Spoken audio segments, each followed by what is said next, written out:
नमस्कार। कैसे हैं आप लोग? तो आइए आज का टॉपिक शुरू करते हैं। Welcome to my channel learn along Vinod and today we discuss another topic of research methodology, that is data analysis.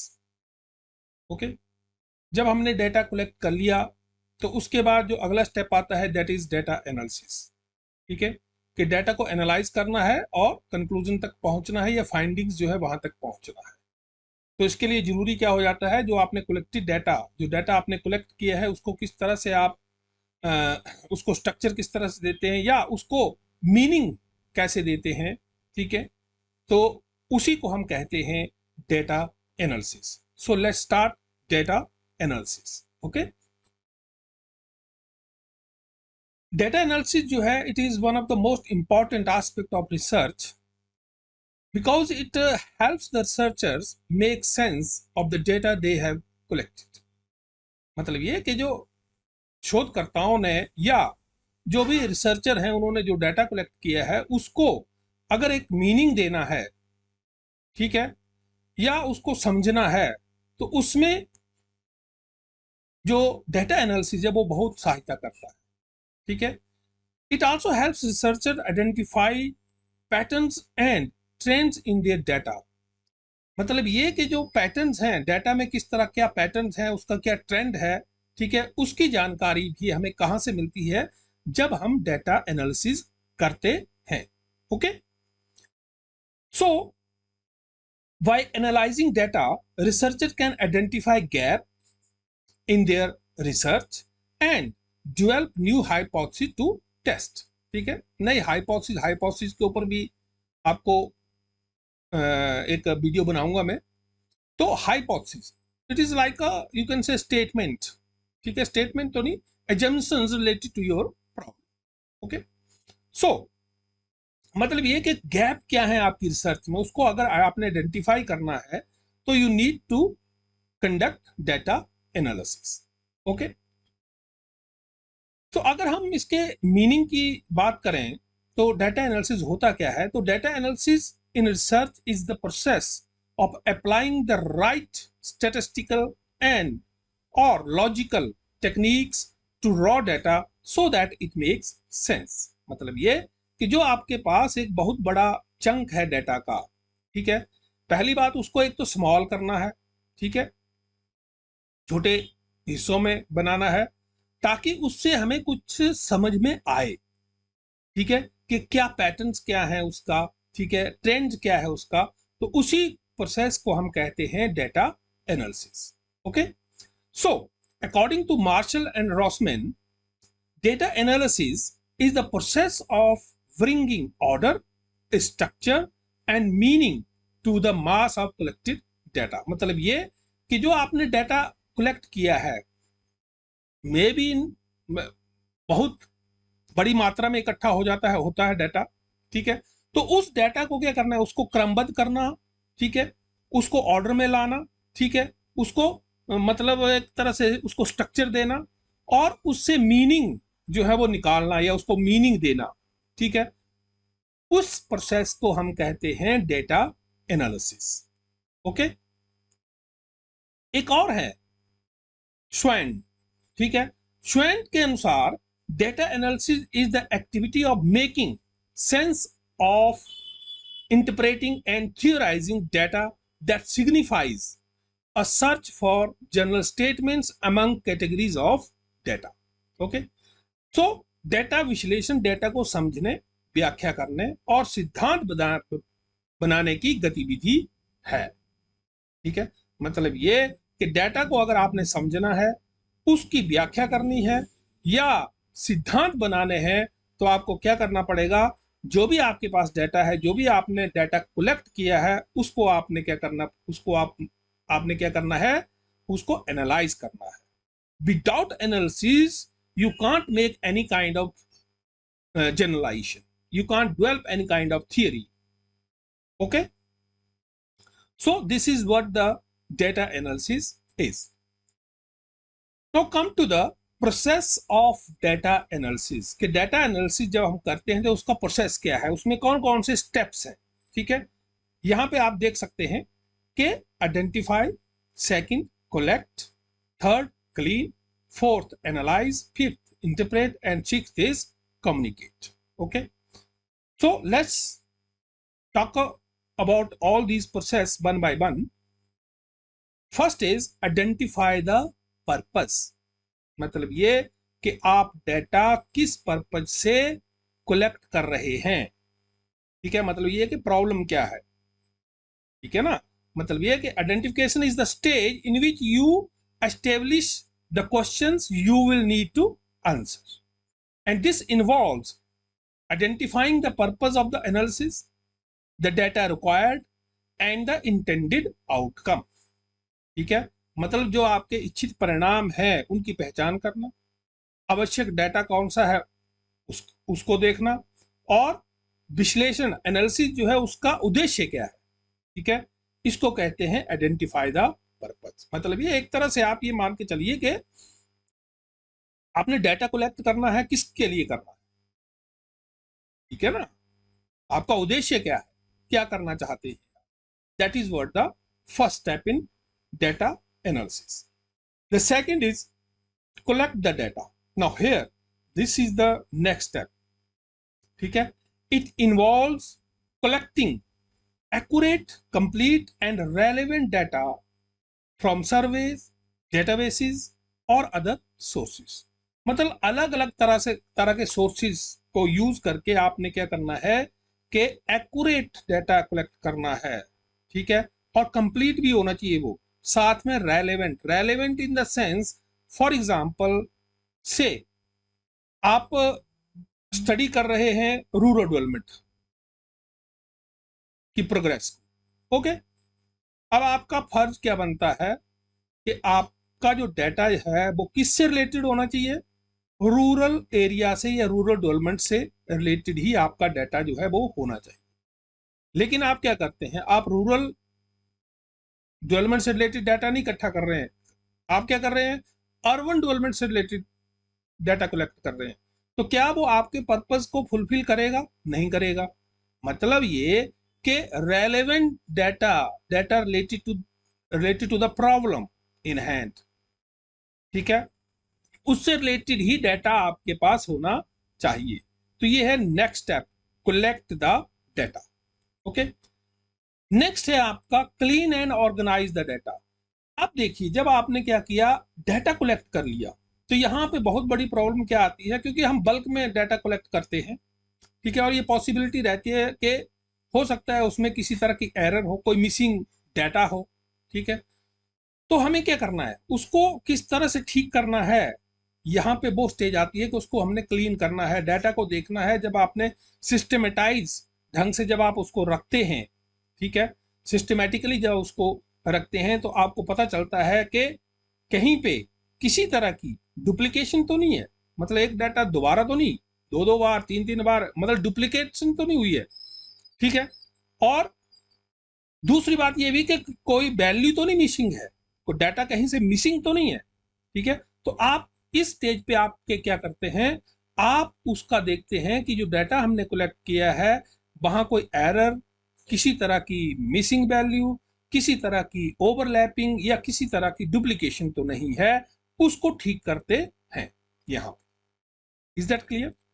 Next step है आपका एनालाइज द डाटा. अब आते हैं आप, क्योंकि जब आपने क्या किया, डाटा कलेक्ट कर लिया, उसको क्लीन भी कर लिया. ठीक है, साफ सुथरा भी बना दिया. ठीक है, अब जैसे वही बात आती है कि आपने कपड़े लिए, कपड़े धो भी दिए, ठीक है, क्लीन भी कर दिए. अब अगला स्टेप क्या होता है, अब आपने पहनना है, लेकिन पहनने से पहले क्या करना पड़ेगा, पहनने से पहले उसको प्रेस भी करनी पड़ेगी. ठीक है, ठीक है ना, उसको देखना पड़ेगा कि कहीं से वो टूटा फूटा तो नहीं है. ठीक है, कहीं से कोई चीज है तो नहीं, कहीं पे सिलवटें तो नहीं है. आप क्या करेंगे, प्रेस करेंगे. तो इसी तरह से यहाँ पे आके जब आपके पास क्लीन डाटा हो गया, now you apply different kinds of techniques और द टूल्स. स्टैटिस्टिकल टेक्निक्स हो गई आपकी, मैथमेटिकल टेक्निक्स हो गई आपकी.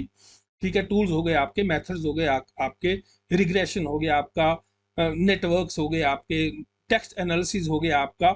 इस तरह की चीजों का यूज करके आप क्या करते हैं, डाटा को एनालाइज करते हैं. ठीक है, और मैनिपुलेट भी करते हैं, ठीक है, टू एक्सट्रैक्ट रेलेवेंट कंक्लूजन, ठीक है। मतलब ये कि रेलेवेंट कंक्लूजन तक पहुंचने के लिए आप क्या करते हैं, different kinds of statistical analysis का यूज करके, ठीक है, आप क्या करते हैं, डाटा को एनालाइज करते हैं।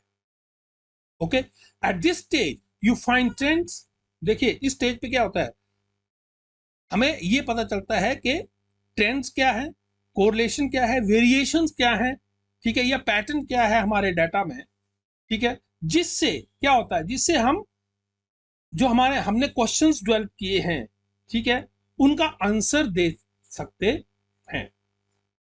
Is that clear? Now next is interpret the result. अब हमने क्या किया, स्टैटिस्टिकल टेक्निक लगा के या मैथमेटिकल टेक्निक लगा के, टूल्स लगा के हमने क्या किया, डाटा को एनालाइज कर लिया, हमारे सामने रिजल्ट्स हैं। अब उन रिजल्ट्स को हमने क्या करना है, इंटरप्रिटेशन करनी है उनकी, ठीक है। So this stage is where the researcher comes up with course of action based on the findings, ठीक है। मतलब ये कि कोर्स ऑफ एक्शन क्या होना चाहिए, और वो कोर्स ऑफ एक्शन किसके आधार पर, on the basis of findings. Findings कहां से आई, जब हमने डाटा को एनालाइज किया with different kinds of techniques, हमारे पास वैल्यूज आए, उनके रिजल्ट्स आए, और अब हमने क्या करना है, उन रिजल्ट्स के आधार पर कंक्लूजन्स देने हैं, ठीक है।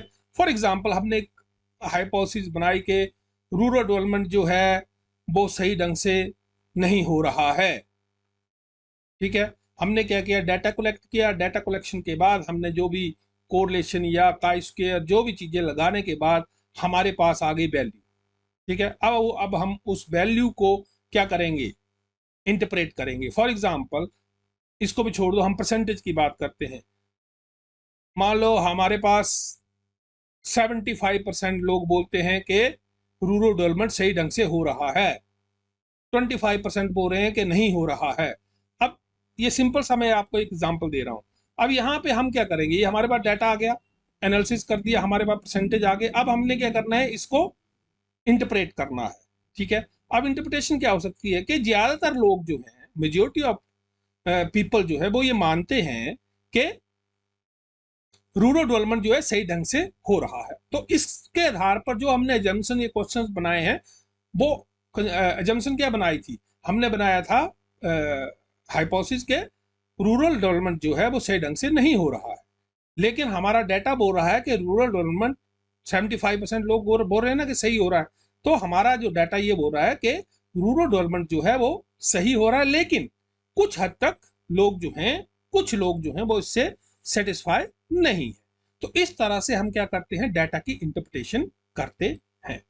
ओके, नेक्स्ट है आपका कम्युनिकेट द फाइंडिंग्स। अब ये जो फाइंडिंग्स हमारे पास आई, या रिजल्ट जो हमारे पास आई, या इंटरप्रिटेशन जो हमने की, अब सबसे बड़ी बात ये आती है कि इसको आपने कम्युनिकेट भी करना है, ठीक है ना। This involves creating reports, presentation to effectively communicate the findings and recommendations. जो भी आपकी रिकमेंडेशंस है या फाइंडिंग्स है, उनको आपने क्या करना है, in the form of reports and presentations, ठीक है, आप उसको कम्युनिकेट करते हैं।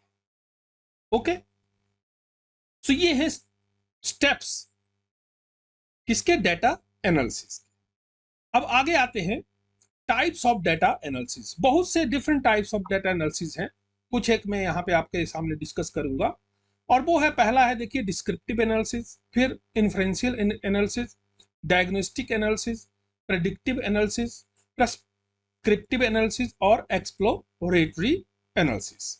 ओके, फर्स्ट है आपका डिस्क्रिप्टिव एनालिसिस। डिस्क्रिप्टिव, डिस्क्राइब करना, वर्णन करना, ठीक है, नाम अपने आप बता रहा है कि है क्या ये, वर्णन करना है, डिस्क्राइब करना है, डिस्क्रिप्शन देनी है, ठीक है।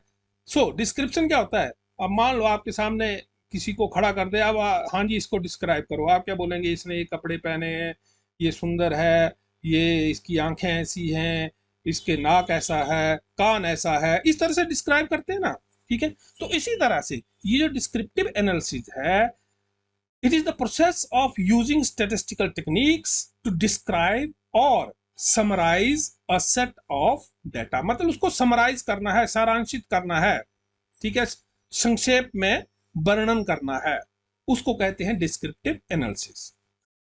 Okay, descriptive research is an appropriate choice when the research aim is to identify characteristics, frequencies, trends and categories। यहां पे जब हमें क्या है, जब हमें ये जानना है, ये पहचान करनी है कि उसकी करेक्टरिस्टिक्स क्या है, फ्रीक्वेंसीज क्या है, ट्रेंड्स क्या है या कैटेगरीज, ठीक है, तो इस तरह की रिसर्च में हम डिस्क्रिप्टिव एनालिसिस करते हैं। Is that clear? The next is inferential analysis. Inferential, inference, ठीक है, इन्फर्ड, ठीक है, मतलब ये अनुमानात्मक विश्लेषण, ठीक है। It is the statistical procedure that is used to reach conclusions about associations between variables। जो आपके वेरिएबल्स हैं, डिफरेंट काइंड्स ऑफ वेरिएबल्स हैं, उनके बीच में किस तरह का क्या है, एसोसिएशन किस तरह की है। देखिए, रिसर्च में मोस्टली दो तरह के वेरिएबल होते हैं आपके, डिपेंडेंट और इंडिपेंडेंट वेरिएबल्स, ठीक है, डिपेंडेंट वेरिएबल और इंडिपेंडेंट वेरिएबल। अब यहाँ पे डिपेंडेंट और इंडिपेंडेंट वेरिएबल्स की अगर मैं बात करूं तो इन दोनों के बीच में एसोसिएशन है या नहीं है, ठीक है। जैसे कि मान लो, एक एग्जांपल देता हूं मैं आपको, जैसे मान लो हमने क्या किया कि एक पौधा, ठीक है, पौधा लगाया, ठीक है, एक प्लांट लगाया गमले में, ठीक है, तो हम क्या करते हैं, देखिए प्लांट की जो हाइट है, that depends on what, that depends on different kinds of things, जैसे कि सन की रोशनी, ठीक है, उसको पानी, उसको खाद, ठीक है, अलग अलग तरह की, ठीक है, वो चीजें अगर उसको प्रॉपरली मिलेगी वो सही ढंग से ग्रो होता रहेगा, ठीक है। अगर मान लो हम क्या करते हैं कि जो आपके इंडिपेंडेंट वेरिएबल हैं, जैसे सन है, ठीक है, या पानी है, ठीक है, उसमें किस तरह की वेरिएशन करते हैं, तो हमें लगता है कि पौधा जो है वो सही ढंग से ग्रो नहीं कर रहा है, तो इसका मतलब क्या है कि इन दोनों में क्या है, आपस में एसोसिएशन है, ठीक है। ये सिंपल सा मैं आपको एग्जांपल बता रहा हूँ इंडिपेंडेंट और डिपेंडेंट वेरिएबल का। इसी तरह से सोशल साइंसेज में भी हम क्या करते हैं, डिपेंडेंट और इंडिपेंडेंट वेरिएबल्स के एसोसिएशन को देखते हैं। तो इस तरह के एनालिसिस जो है उसमें हम यही देखते हैं कि किसी तरह की एसोसिएशन वेरिएबल्स में है या नहीं है। Okay, so this analysis helps researchers come to conclusion and make prediction based on the data। तो हम क्या करते हैं, उस जो डाटा है उसके आधार पर हम क्या करते हैं, प्रेडिक्शंस देते हैं, ठीक है, भविष्यवाणी करते हैं। Is that clear?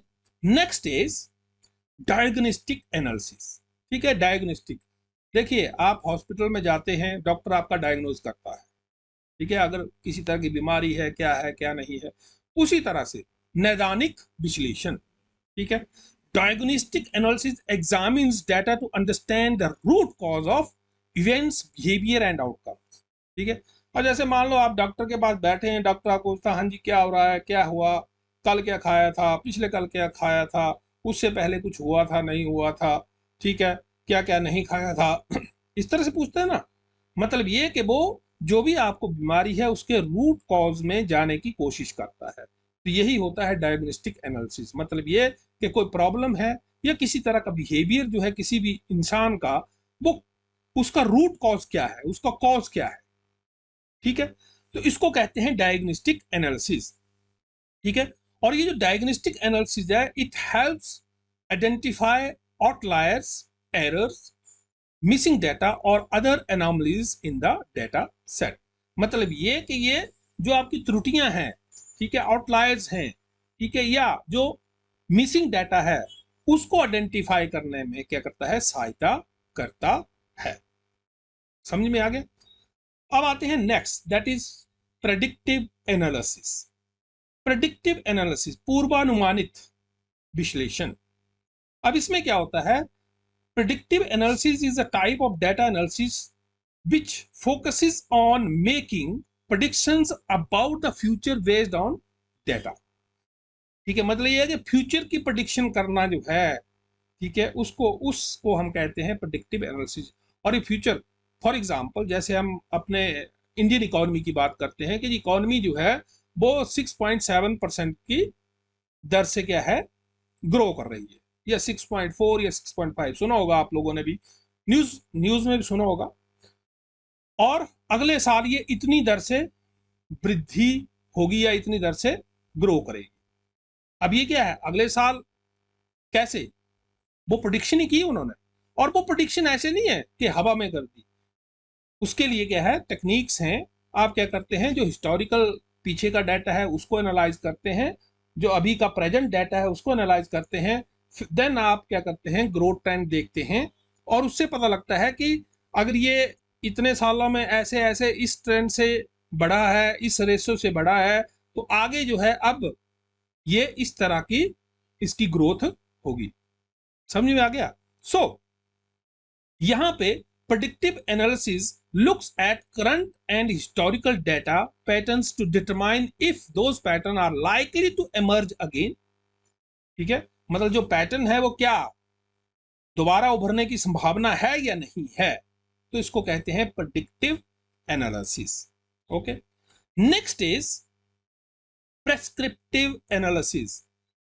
प्रेस्क्रिप्शन, ठीक है, प्रेस्क्रिप्शन, आपको प्रेस्क्राइब कर दिया ये चीजें करो, ठीक है, मतलब ये कि इसमें ये जो आपको प्रेस्क्रिप्टिव एनालिसिस है, इसमें क्या देखा जाता है, ये आंसर देता है कुछ क्वेश्चंस के, और वो कौन से क्वेश्चन है, व्हाट शुड बी डन, ठीक है, क्या किया जाना चाहिए, और दूसरा है what can be do to make something happen, ठीक है, कुछ घटित करने के लिए हम क्या कर सकते हैं, ठीक है, इसको कहते हैं प्रेस्क्रिप्टिव एनालिसिस, ठीक है। So this type of analysis involves recommending a course of action based on the results of various analysis। अब इस यहां भी मैं एग्जांपल आपको डॉक्टर का दूंगा। डॉक्टर क्या करता है, आपको प्रिस्क्रिप्शन लिख के देता है, ठीक है, दवाइयों का दे दिया, फिर दूसरी ये भी बोलता है कि ये अब आपने ठंडा नहीं पीना है, ज्यादा गर्म नहीं पीना है, तली हुई चीजें नहीं खानी है, खटियाई नहीं खानी है, खट्टा नहीं खाना है, मीठा नहीं खाना है। ये क्या है, ऑल दीज आर प्रिस्क्रिप्शंस, ठीक है, आपको प्रिस्क्राइब कर दिया कि ये चीजें लो, ये दवाई लो, इस तरह से इतने अंतराल के बाद लो, तो ये हैं आपके रिकमेंडिंग कोर्स ऑफ एक्शन, ठीक है। तो इस तरह का एनालिसिस जो है उसको कहते हैं prescriptive analysis. Is that clear? Okay, and the last one is exploratory analysis, exploring something, ठीक है, खोजपूर्ण विश्लेषण। अब यहां पे क्या है, exploratory analysis is an approach to analyzing large data set that focuses on investigations and summarization and typically uses visualization techniques to present findings। ठीक है, मतलब ये है कि आपने एक्सप्लोर करना है। This type of analysis involves exploring the relationships and patterns within a data set to identify new insights and new trends।